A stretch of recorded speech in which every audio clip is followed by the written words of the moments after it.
The sun was slowly setting on Willow Creek, tinting the clouds orange and copper. The shadows of the trees stretched across the silent streets, and the distant sound of a lawnmower marked the calm rhythm of the suburb. Simple houses, white fences, freshly watered flowers. Everything seemed perfect, as if the whole world were at peace, but not every house is silent inside. On balcony number 214 of Oak Street, a woman sat in a rocking chair, clutching her injured arm, trying to hide the pain from a boy who watched her with teary eyes. Aiden, at just 7 years old, she clutched a broken toy car to her chest. The toy her grandfather had given her before he died. "He pushed you again." The boy's voice came out weak, almost a whisper. The woman, Margaret. He simply lowered his gaze. "It's all right, dear.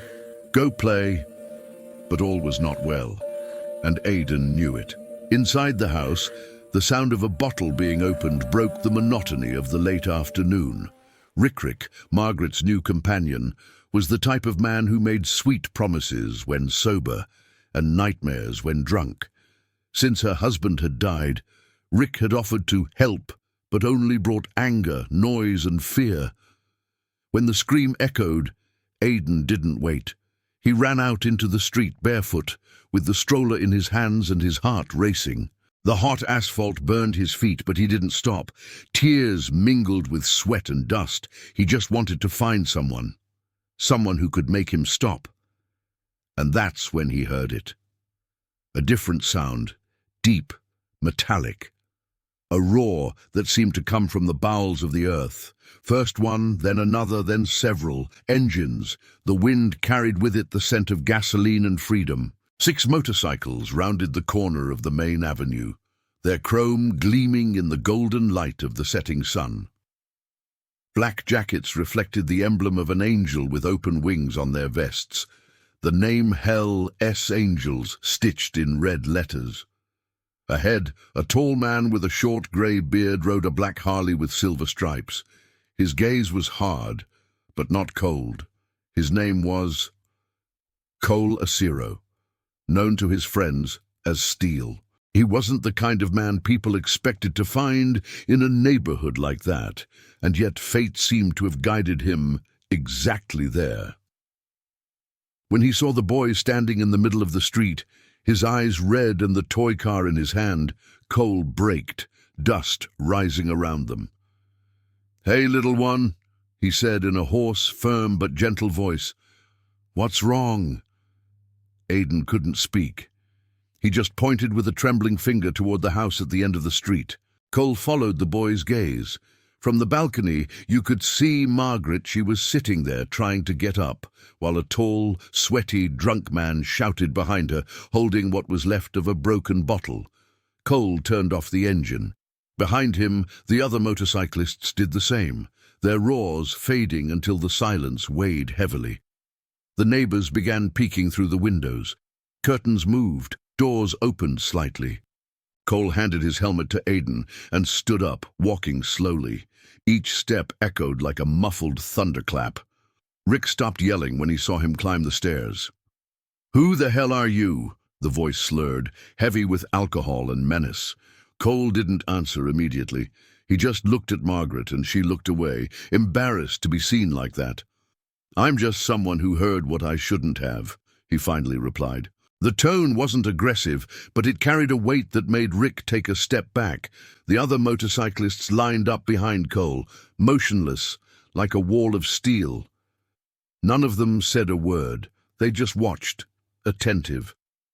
The silence lasted for a few seconds, until the wind blew and made the balcony bell tinkle. Rick tried to laugh nervously. "That's none of your business, man." Cole looked up, his blue eyes reflecting the last ray of sunlight. "Now it is." Rick looked around, trying to gauge the danger. He realized he had nowhere to go. The neighbors were already watching. The motorcyclists weren't blinking. And for the first time, he seemed to understand that no one believed his threats anymore. Cole climbed another step and stopped a few inches from him.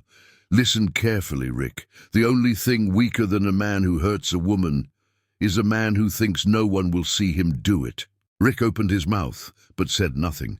The bottle slipped from his hand and fell to the floor, shattering into pieces. Cole stepped aside, allowing Margaret to breathe. She clutched her bruised shoulder, silent tears streaming down her face. One of the motorcyclists, Hawk, he opened the motorcycle's saddlebag and took out a first aid kit. Other rider, she brought a bottle of water. No sudden movements, no loud noises, just an unexpected calm.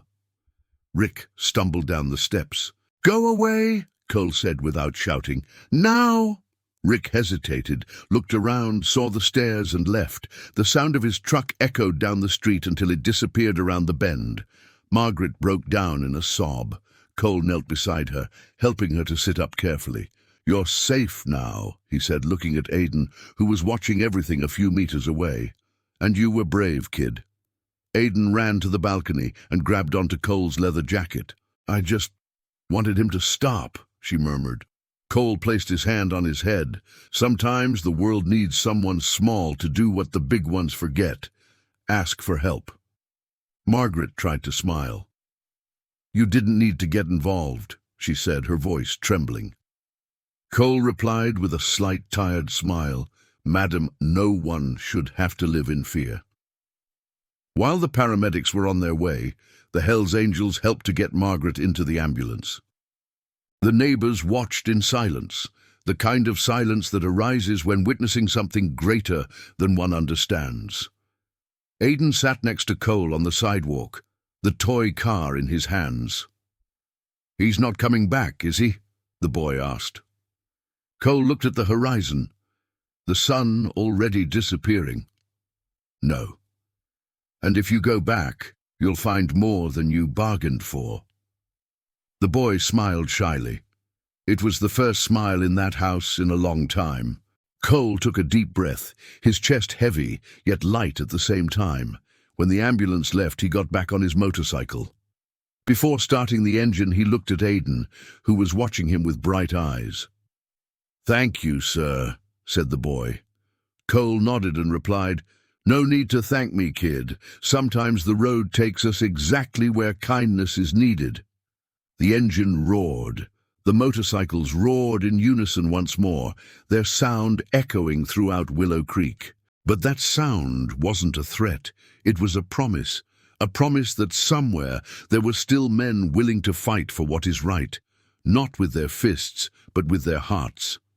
And as the sound faded into the distance, Aiden looked up at the sky and murmured to himself, "The loudest sound of kindness is the silence that follows courage." If this story touched your heart, leave a like, subscribe to the channel and share.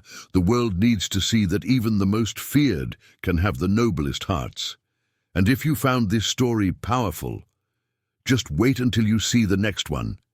Click on the video that's popping up on the screen and get ready for another hair-raising twist.